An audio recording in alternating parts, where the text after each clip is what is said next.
पूरे भारत की 75% बिजली सिर्फ कोयले से चलने वाले थर्मल पावर प्लांट में ही बनती है। लेकिन क्या आपने कभी सोचा कि आखिर कोयले से बिजली कैसे बनती है और फिर उससे बड़ी बड़ी तारों के जरिए हमारे घर तक कैसे पहुंचाया जाता है? दोस्तों, आइए जानते हैं। इस वीडियो में इन पावर प्लांट्स के लिए एक बड़ी जगह की जरूरत होती है, जहां पानी की आपूर्ति के लिए एक रिजर्वायर भी बनाया जा सके। इसलिए भारत में ज्यादातर पावर प्लांट्स नदी के किनारे ही बने हुए हैं। ये प्लांट्स आमतौर पर 2 से 3 किलोमीटर के एरिया में फैले रहते हैं, जिनका आधे से ज्यादा हिस्सा कोयले ही घेर लेते हैं। लेकिन इस कोयले को इतनी ज्यादा अहमियत क्यों दी जाती है? आइए विस्तार से समझते हैं दोस्तों। 1000 मेगावाट का कोल प्लांट एक दिन में 9000 टन से भी ज्यादा कोयले का इस्तेमाल करता है। वहीं बड़े पावर प्लांट के लिए इससे भी ज्यादा कोयले की जरूरत पड़ती है। अब बिजली बनाने के लिए बॉयलर से लेकर टरबाइन और जनरेटर तक कई बड़े बड़े उपकरणों को चलाने की जरूरत पड़ती है, जिन्हें चालू करने में ही कई घंटे लग जाते हैं। ऐसे में कोयले से चलने वाला पावर प्लांट 24 घंटे काम करता रहे तो ही सस्ते में बिजली बन सकती है। इसी वजह से प्लांट के बड़े हिस्से में सिर्फ कोयले का स्टोरेज बनाया जाता है, ताकि कभी कोयले की कमी न आ सके। भारत में ज्यादातर पावर प्लांट में करीब 1.5 मिलियन टन कोयला एक साथ स्टोर करके रखा जाता है, जो प्लांट कैपेसिटी के मुताबिक 50 से 60 दिनों की बिजली उत्पादन के लिए जरूरी होता है। अब इस कोयले को यहाँ वहां तो नहीं फेंका जा सकता, इसलिए इन्हें स्टोर करने के लिए अलग से कोल यार्ड बनाया जाता है। जब मालगाड़ियां पावर प्लांट्स के बेशकीमती खजाने यानी कोयले को लेकर प्लांट में पहुंचती हैं, तो एक एक करके सभी डिब्बे को अलग किया जाता है और उन सभी डिब्बों को बारी बारी से एक निर्धारित जगह पर लाया जाता है, जहां एक मशीन उन्हें उठाकर पूरा ही पलट देती है, जिससे उन डब्बों का सारा कोयला कोल यार्ड में नीचे लगातार घूम रहे कन्वेयर बेल्ट पर गिरता रहता है, जो इन्हें आगे ले जाकर स्टोरेज में पटक देते हैं।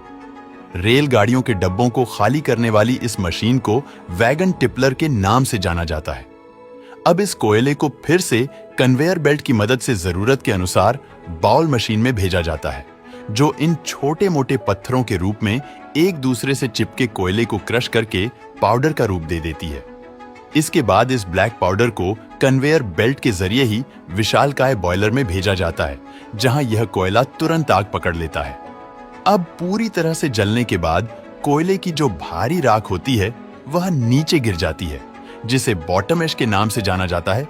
इसे कन्वेयर बेल्ट की मदद से ट्रांसपोर्ट करके किसी खाली जगह पर रखा जाता है, ताकि बाद में इसका उपयोग किया जा सके।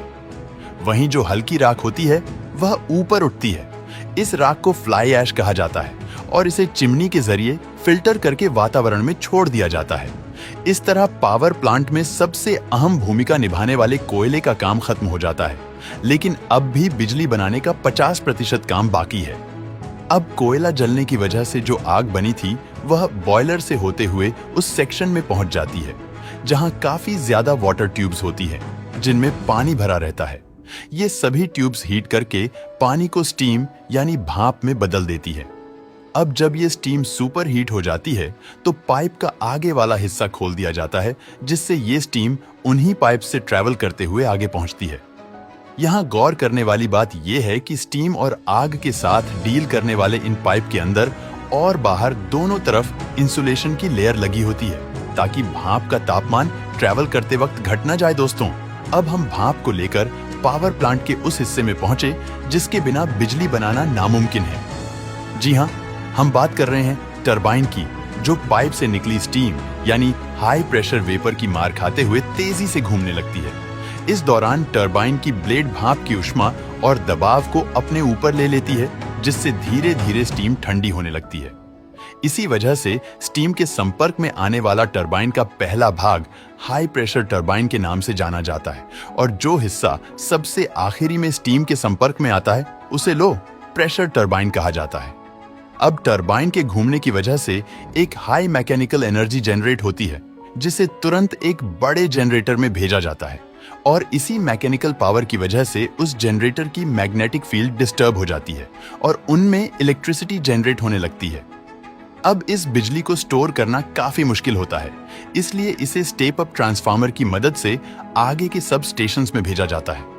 अब यहाँ साधारण ट्रांसफार्मर की जगह स्टेप अप ट्रांसफार्मर का इस्तेमाल इसलिए किया जाता है क्योंकि ये बिजली का वोल्टेज बढ़ा देता है ताकि ट्रैवल करने के दौरान ज्यादा पावर लॉस ना हो। ये ट्रांसफार्मर बिजली की जरूरत के हिसाब से 7,200 से लेकर 3,45,000 वोल्ट की एक्स्ट्रा हाई वोल्टेज के साथ सप्लाई कर सकते हैं। अब यह बिजली कुछ 100 से 1000 किलोमीटर लंबी तारों से होते हुए आपके इलाके में पहुंचती है, जहां स्टेप डाउन ट्रांसफार्मर इनकी वोल्टेज कम करके आपके घर 220 वोल्ट तक पहुंचाती है या 240 वोल्ट की बिजली भेजते हैं और स्विच ऑन करते ही यह बिजली आपके लाइट पंखों तक पहुंचती है, जिसकी मदद से वह आपके घर को चमकदार और हवादार बना देती है। दोस्तों, वीडियो पसंद आया हो तो लाइक और शेयर करें।